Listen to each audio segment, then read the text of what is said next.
क्योंकि उन लोग अपनी इच्छा से जा रहे थे और मानव तस्करी का रूप दिया, क्योंकि 21 साल के ऊपर के सब हैं, तो ज़बरदस्ती दबाव बनाकर उनको धर्मांतरण और मानव तस्करी का रूप दिया गया है। बिल्कुल आर्थिक नुकसान तो हुआ ही हुआ उनका, मानसिक रूप से पीड़ित हैं, आर्थिक रूप से हैं, उसके बाद आपका फिजिकल तौर से भी पीड़ित है। क्यों? क्योंकि लड़कियों को नींद नहीं आता है। हम लोग तो भारतीय कम्युनिस्ट पार्टी ही इस लड़ाई को बस्तर में हम लोग उठा रहे हैं। विभिन्न जिलों में इसको लेकर प्रदर्शन हो रहा है। अभी आने वाले समय में भी इसको लेके बड़ी लड़ाई भी होगी। ज्योति शर्मा, रवि निगम और रतन यादव और उनके साथ थाना प्रभारी दुर्ग, इन्होंने महिलाओं के साथ उनके मतलब संवेदनशील अंगों के साथ छेड़छाड़ किया है, गाली गलौज किया है, पुलिस वालों की उपस्थिति में किया है और गैंग रेप की धमकी भी दिया है। ये आरोप है हमारे पास उनके खिलाफ। छत्तीसगढ़ के दुर्ग जिले में कथित धर्मांतरण और मानव तस्करी के मामले में नारायणपुर की युवतियां अब न्याय के लिए राज्य महिला आयोग के दरवाजे पहुंची। नारायणपुर की 3 आदिवासी युवतियों कमलेश्वरी प्रधान, ललिता उसेंडी और सुखमती मंडावी ने बजरंग दल की कार्यकर्ता ज्योति शर्मा और उनके सहयोगियों पर शारीरिक और मानसिक प्रताड़ना का आरोप लगाया है और इस मामले की सुनवाई के लिए युवतियां आज छत्तीसगढ़ राज्य महिला आयोग पहुंची थी, लेकिन शिकायत के खिलाफ नामित लोग सुनवाई में शामिल नहीं हुए।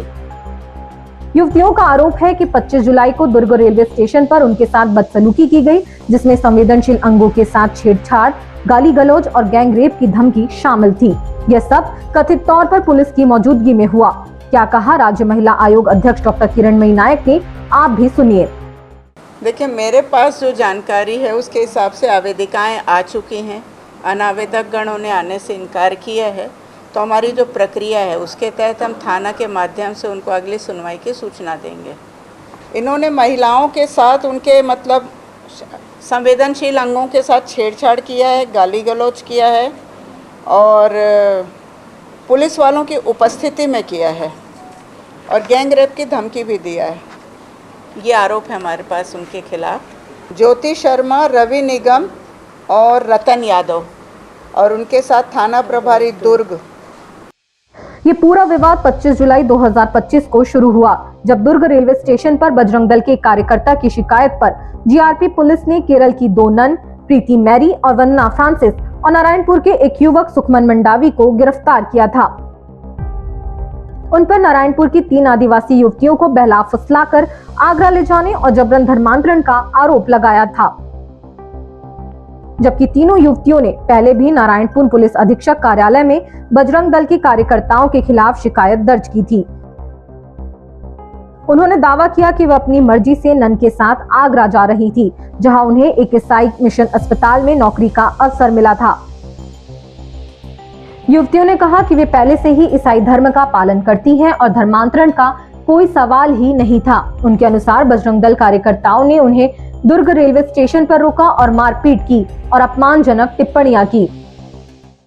गंभीर इसलिए हुआ है क्योंकि दुर्ग रेलवे स्टेशन में इन लोग डरे हुए थे और उनको वहां से निकलने के बाद भी सखी सेंटर में ही 4 दिन इन लोग रखे थे, तो उससे क्या है डरे हुए थे।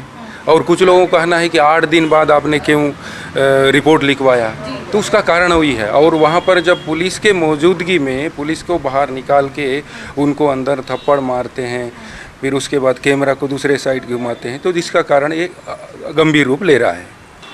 अभी तो धमकी मिलना तो शुरू नहीं हुआ है, लेकिन दबाव इसलिए बनाए क्योंकि उन लोग अपनी इच्छा से जा रहे थे और मानव तस्करी का रूप दिया, क्योंकि 21 साल के ऊपर के सब हैं, तो ज़बरदस्ती दबाव बनाकर उनको धर्मांतरण और मानव तस्करी का रूप दिया गया है। खुद कमलेश्वरी अपने बयान में सबसे पहले नारायणपुर आई तो दिए, मारपीट किए हैं, जातिगत गाली गलौज दिए हैं।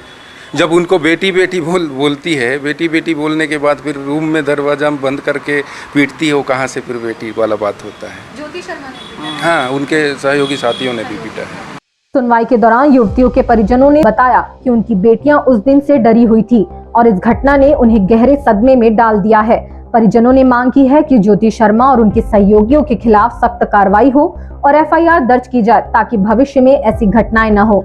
उन्होंने ये भी कहा कि इस मामले में उनकी बेटियों को गलत तरीके से मानव तस्करी और धर्मांतरण के आरोप में फंसाया गया है। बिल्कुल आर्थिक नुकसान तो हुआ ही हुआ उनका, मानसिक रूप से पीड़ित हैं, आर्थिक रूप से हैं, उसके बाद आपका फिजिकल तौर से भी पीड़ित है। क्यों? क्योंकि लड़कियों को नींद नहीं आता है, और एक लड़की तो ऐसा है तो बिल्कुल उनको ना नींद नहीं आता है, उसके मम्मी पापा परेशान हैं, फिर दबाव भी बन रहा है अगल बगल गांव वाले का कि आपने ऐसा बयान क्यों दिया, ऐसा बोल के। तो हम ये मांग करते हैं कि ऐसी मामला को उन पर एफआईआर होना चाहिए, ताकि इस घटनाओं की पुनरावृत्ति ना हो और किसी के साथ ऐसा ना हो।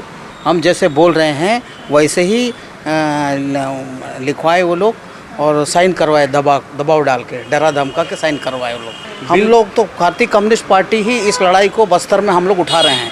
विभिन्न जिलों में इसको लेके प्रदर्शन हो रहा है। अभी आने वाले समय में भी इसको लेके बड़ी लड़ाई भी होगी। आज की सुनवाई में आयोग की ओर से ज्योति शर्मा, रतन यादव, रवि निगम समेत अन्य लोगों को उपस्थित होने के लिए कहा गया था। सुबह करीब 11 बजे ज्योति शर्मा आयोग में पहुंची, लेकिन सुनवाई शुरू होने से पहले ही वहां से रवाना हो गई। जब औपचारिक सुनवाई आरंभ हुई तब वे अनुपस्थित रहीं। डॉक्टर किरणमयी नायक ने बताया कि चूंकि ज्योति शर्मा और उनके सहयोगी सुनवाई में शामिल नहीं हुए, इसलिए मामले को अगली तारीख तक के लिए टाल दिया गया है।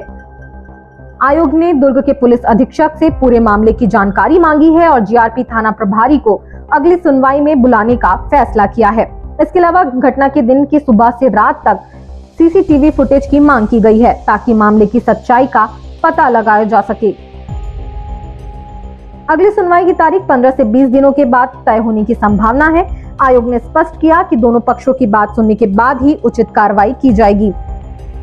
इसके बाद शाम को सुनवाई के बाद युवतियों ने महिला आयोग की सदस्य के ऊपर आरोप लगाते हुए कहा कि आयोग की एक सदस्य ने हमसे हमारे धर्म को लेकर सवाल किया है, जिससे संदेह की स्थिति बन गई है। हम आयोग से निष्पक्ष जांच की अपेक्षा करते हैं।